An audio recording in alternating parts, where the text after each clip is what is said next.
buenas, mi nombre es Cristian, soy entrenador del Polideportivo Melilla y os voy a dar un consejo para que trabajar la espalda correctamente. En este caso voy a hablar del jalón al pecho. Voy a explicar un error que solemos encontrar en los gimnasios y luego cómo se haría correctamente y por qué. Bien, el ejercicio que voy a hacer es el jalón.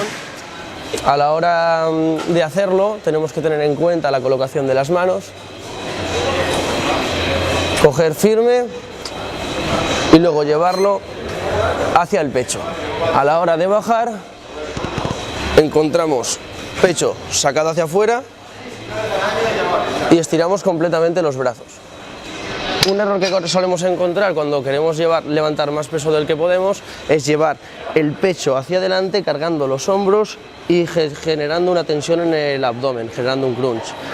Para trabajar correctamente la espalda tenemos que hacer una retracción escapular de manera que el pecho sale.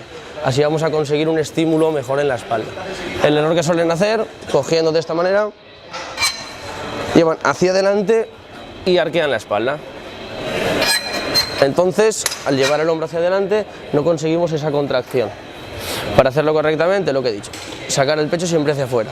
Esta colocación siempre en la espalda y te sirve para cualquier ejercicio de tracción de espalda, tanto en remo como en jalón. Nada, este es el consejo del día y espero que lo pongáis en práctica y que me hagáis un poquito de caso, ¿eh?